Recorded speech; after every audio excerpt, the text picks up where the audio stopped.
여러분, 우리가 보는 영화나 드라마에서 주인공들은요, 꼭 어려운 상황을 맞이하게 됩니다. 그런데 그 주인공들이 그 어려운 상황을 어떻게 헤쳐나가는지에 대해서 유심히 우리는 살펴봐야만 합니다. 주인공들은요, 꼭 다른 조연급 배우들이 연기하는 그런 일반 시민들 역할과는 다르게 그 일을 풀어가려고 합니다. 보통 사람들은 어려운 상황이 발생하면 귀찮게 여기거나 아니면 어떻게든 그 상황을 피하거나 모면하려고 합니다. 하지만 주인공은 다르지요. 오히려 그 상황을 마치 자신의 사명인 것처럼 받아들이고 스스로 그 문제를 해결하기 위해서 말도 안 되는 노력과 수고 또는 시간과 물질, 특히 어떤 경우에는 다른 사람들에게 받는 비난과 따돌림까지 감수하려고 합니다. 그리고 그 행동들을 지켜보는 조연급 배우들이 역할하는 많은 주변 인물들에게는 그와 같은 행동을 이해받지 못하죠. "너 왜 그렇게 하니? 너 그러면 안 된다. 그냥 그럴 땐 지나쳐라." 이와 같은 것으로 이렇게 그 조언들을 받게 됩니다. 하지만 결국은 그 드라마와의 그게 모든 엔딩이 이루어질 때는 어떻게 됩니까? 주변 사람들에게 엄청나게 큰 영향을 미친다든지 또는 결국 모두가 행복하게 되는 결말을 맞이하게 됩니다. 제가 얼마 전에 이제 재방하는 드라마 중에 스토브리그를 봤는데요. 처음에는 많은 갈등들이 있지 않습니까? 근데 점점 갈수록 그 갈등의 고리들이 해결되면서 마지막에 보면 이렇게 새로운 그 팀을 창단하거나 또 새로운 각오를 다지고 이렇게 서로 이렇게 좋은 엔딩들을 맞이하는 것들을 보게 돼요. 이런 주인공들의 모습이 바로 오늘 우리가 본문으로 다루게 되는 욥의 삶과 비슷하다고 저는 생각을 하고 있습니다. 그리고 이 말씀을 통해서 저와 여러분들이 어떻게 살아가야 하는가 삶의 방향성을 제시해 주고 있다고 저는 생각합니다. 욥의 친구들은요. 욥에게 계속해서 말했습니다. 욥에게 인과응보 논리 그리고 권선징악의 논리를 가지고 신자의 고난을 계속해서 해석해 주었습니다. 그리고 욥이 그에 합당한 삶을 살아오지 못했다고 계속해서 모진 말들을 쏟아 부었습니다. 그리고 오늘 본문 말씀은요. 그런 친구들을 향해서 욥이 하나님 앞에서 자기가 신자로 어떻게 살아왔는지에 대해서 이야기하는 항변하는 내용입니다. 보통은 오른손이 하는 일을 왼손이 모르게 해야 한다라고 말하고 하나님의 은혜로 살아가는 신자는 자신이 행했던 선한 행동에 대해서 이야기하면 안 된다. 이야기하는 것은 교만이다라고 보통 우리는 생각해요. 하지만 오늘 본문 속에서 욥은요. 오히려 자신이 한 선한 행동들에 대해서 하나하나 조목조목 설명하면서 사람들에게 이야기합니다. 또 먼저는요. 신자의 삶이 이 말씀을 통해서 신자의 삶이 인과응보 논리만으로는 설명되지 않는다라는 것을 말해주고 있고요. 또 다음은 그런 선한 행동들을 일으키는 원동력이 과연 무엇인가에 대해서 우리에게 생각해 보게 한다는 거예요. 자, 욥의 삶의 면모들을 한번 좀 살펴볼게요. 욥은 상황적으로든 아니면 감정적으로든 다른 사람들이 당연하다고 여기는 방법으로 세상 살아가기를 거부했습니다. 좀 다르게 살았던 것 같아요. 욥은요, 주인의 말에 절대적으로 순종해야만 했던 당시 시대적 배경 속에서 종들이 자신과 언쟁을 벌일 때 그들에 대한 주인으로서 해야만 했던 주인의 마땅한 의무들을 게을리하지 않았다고 자기가 이야기합니다. 또 욥은요. 구약 시대의 가장 극심한 취약계층이라고 할 수 있는 고아와 과부들을 돌보는 일을 게을리하지 않았다라고 말합니다. 심지어 가난하거나 또 가난하여서 의복이나 덮을 것이 없는 이들을 못 본 채 하지 않았고 당시에 값비싼 것으로 여겨지던 양털까지도 기꺼이 내어 주었다라고 설명하죠. 그리고 가지고 있는 금과 같은 재물의 소망을 두지도 않았고 해와 달 같은 것을 우상으로 섬기지 않았다고 말합니다. 또 눈여겨볼 것이 29절과 30절 말씀인데 자신을 미워하는 자의 멸망을 기뻐하지 않았고 미워하는 자가 재난당하는 것을 자기의 즐거움으로 여기지도 않았다. 또 그가 죽었으면 좋겠다와 같이 상대방의 생명을 저주하는 말하는 범죄를 저지르지도 않았다라고 설명해요. 이것이 바로 당시 욥이 세상을 살아가는 삶의 태도였습니다. 이러한 일들의 공통점이 있습니다. 공통점이 무엇인가? 바로 당시 시대적 배경으로 생각해 본다면 욥의 삶의 공통점은 뭔지 아십니까? 모두 다 인간이 가지고 있던 본성을 거슬러 살아갔다라는 거예요. 인간이라면 응당 이래야지. 아니면 마땅히 이런 것이 인간의 본능 아니겠어? 본성 아니겠어? 라고 하는 삶의 방식들이 있을 텐데 그것들을 거슬러 살았다는 거예요. 한번 생각해 보면 좋겠어요. 주인이 종들과 언쟁을 벌일 때, 뭐 지금 상황을 가지고 대입하면 안 될 것 같고요. 당시에 주인이 종들과 언쟁을 벌일 때 당시 주인이 할 수 있었던 것은 그들을 향해 자신의 마땅한 권리를 주장할 수 있었습니다. 그리고 주인이 종들에게 해야 할 의무들을 응당하지 않아도 됐어요.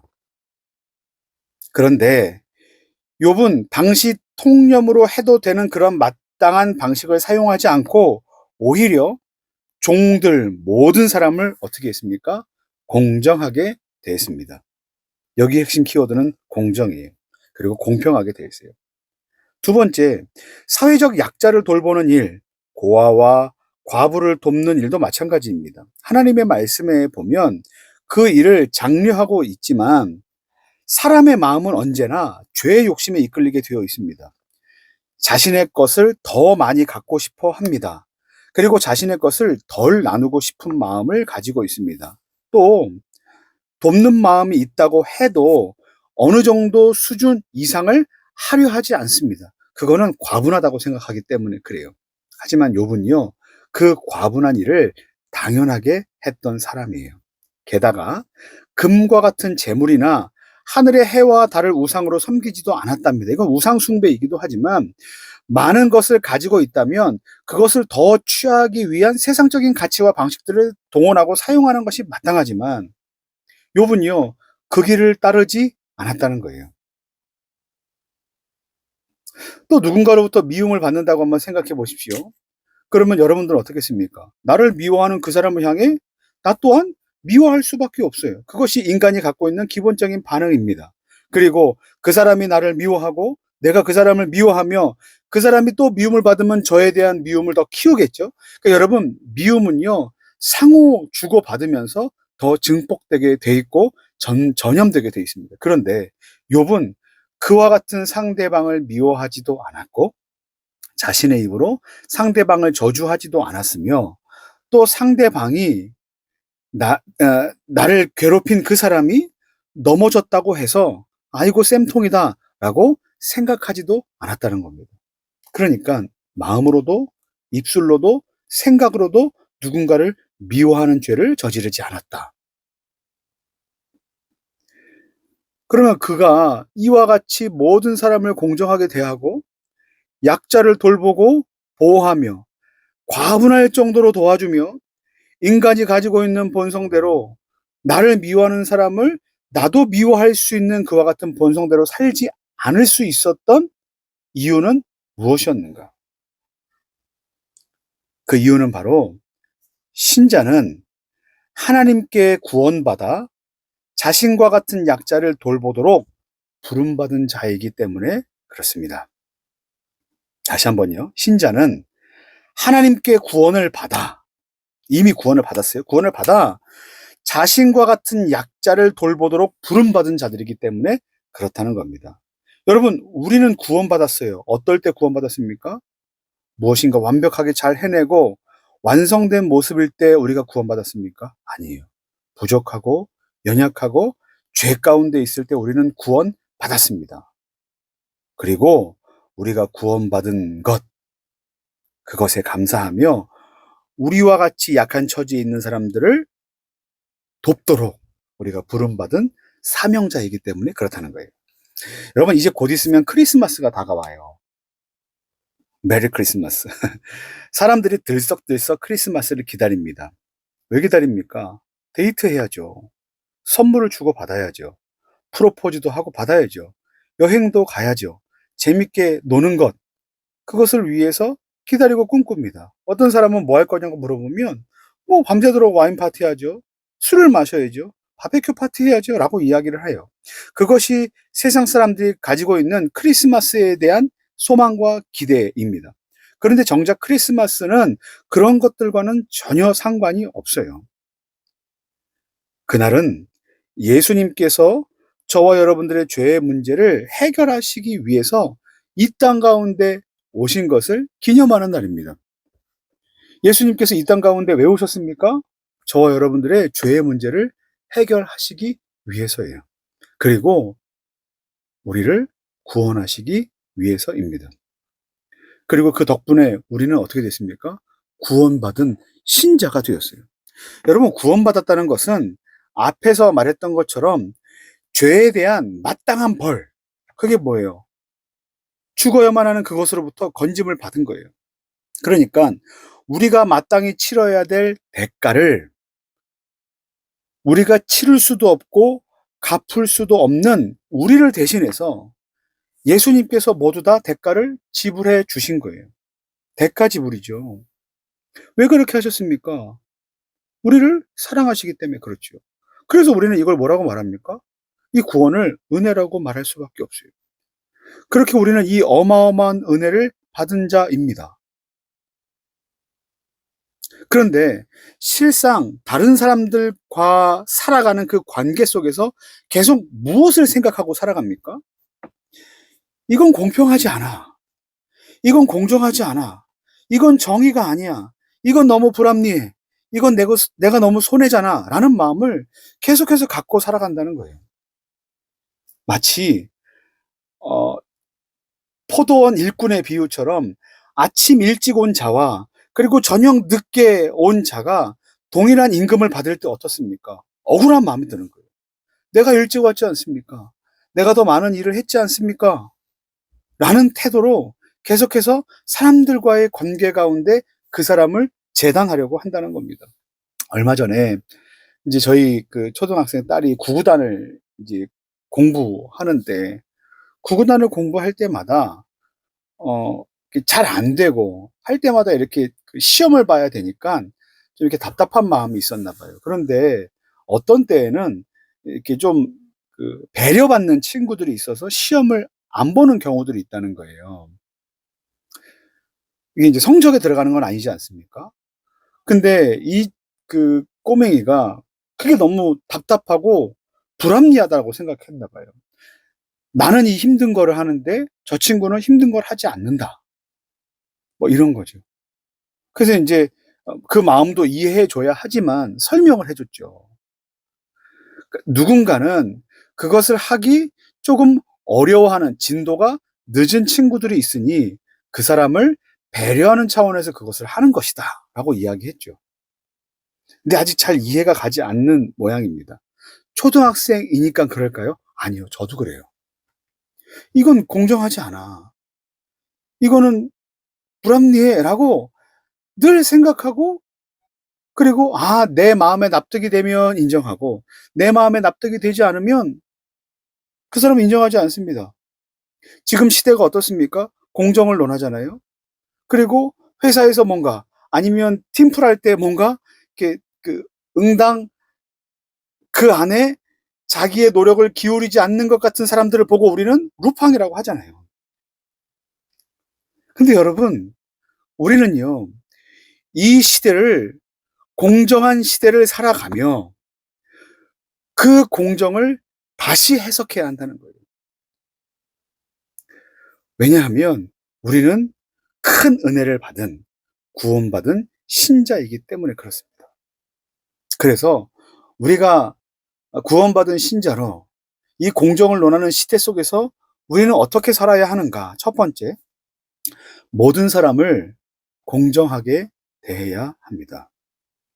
욥은요, 당시 주인과 종의 관계, 지금으로 말하자면 갑과 을, 또 직장 상사와 부하 직원, 사장님과 알바생, 어른과 아이, 남자와 여자, 그리고 좌파와 우파, 노인과 젊은이의 구조로 대립할 수 있는 모든 이들을 어떻게 한 것과 같습니까? 공정하게 대한 것과 같아요. 우리는 어때요? 나와 다르면, 그리고 나와 무엇인가 뭐 레벨, 수준, 아니면 나이, 뭔가 이념 이런 것이 차이 나면 상대방을 어떻게 합니까? 근데 여러분, 욥이 말하는 그 삶의 방식에는, 구원받은 신자의 삶의 방식에는 어떤 차별이나 차이가 없어야 한다라고 말하고 있어요. 욥기 31장 15절 말씀에 보면, 나를 태 속에서 만드신 이가 그도 만들지 아니하셨느냐? 우리를 뱃속에 지으신 이가 한 분이 아니시냐? 왜 그렇게 한다는 겁니까? 하나님께서 구원받은 신자인 나를 만드셨습니다. 그런데 하나님께서 나만 만드셨습니까? 그러면 세상에 나 한 사람만 있어야죠.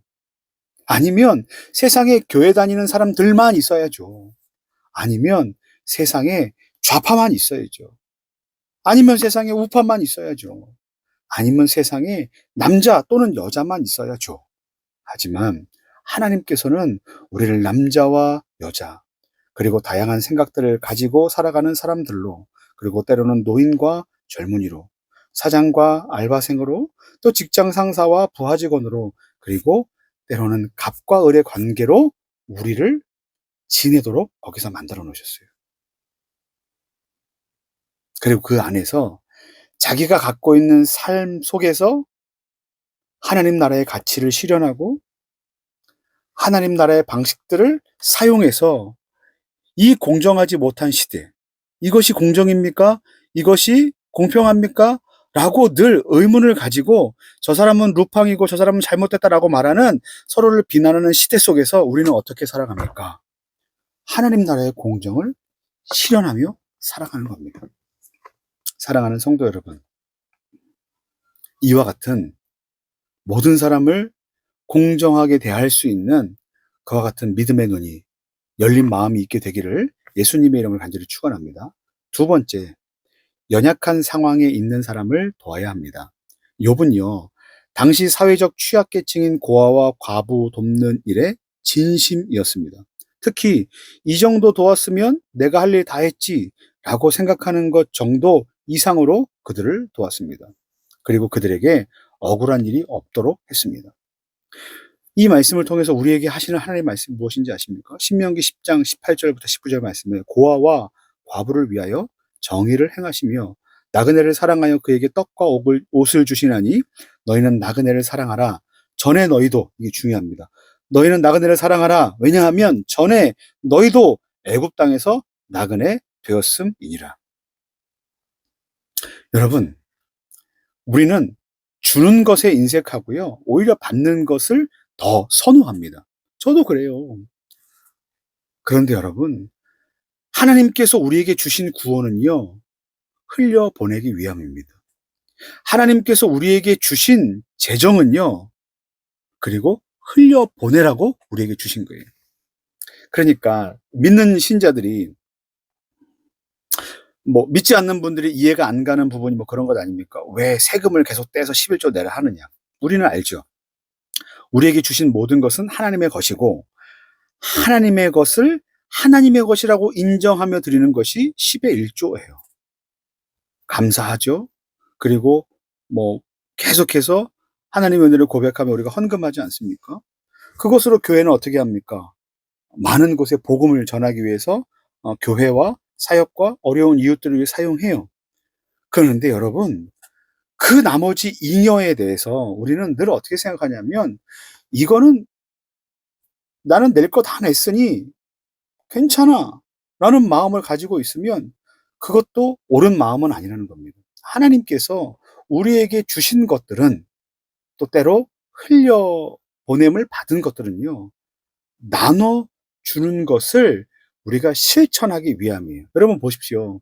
무슨 나눔, 좋은 이야기, 아니면 뭐 이렇게 좋은 선물을 이렇게 우리가 하려고 할 때 받아본 적이 없는 사람은, 그 사랑과 은혜와 관심과 지지와 그리고 뭐 선물을 받아본 적이 없는 사람은요, 주는 방법들을 잘 모를 수 있어요.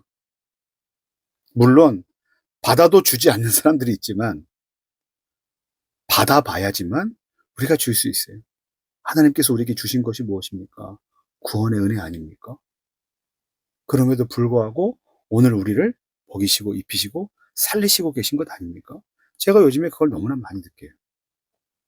사랑하는 성도 여러분, 우리에게 있는 것, 우리에게 있는 좋은 기질, 상황, 또 좋은 시간, 또 기회, 우리가 나눌 수 있는 모든 것들을 연약한 상황에 있는 사람들을 돕는데 활용하시고 헌신하시는 저와 여러분들 되시기를 예수님의 이름으로 간절히 축원합니다.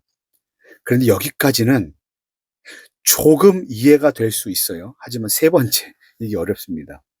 세 번째는 미워하는 자를 마음으로 품어야 합니다. 라는 겁니다.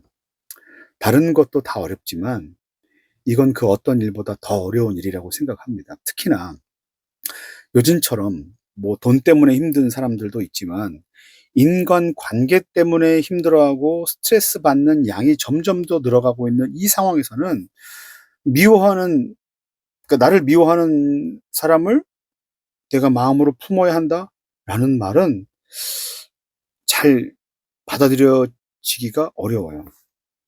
제가 앞에서도 말씀드렸지만 지금 어떤 이유를 만들어서라도 지금 시대는요, 상대편과 대립하는 구도, 프레임을 만드는 시대예요. 나하고 생각이 좀 다르구나. 바로 직감적으로 이렇게 중간 지대가 없고요. 좌 아니면 우, 뭐 위 아니면 아래, 뭐 이렇게 그냥 남과 여, 노인과 젊은이, 아예 그냥 극강의 대립 구도를 만들지요. 그리고 그와 같은 프레임 구도로 기사들도 계속해서 생성해냅니다.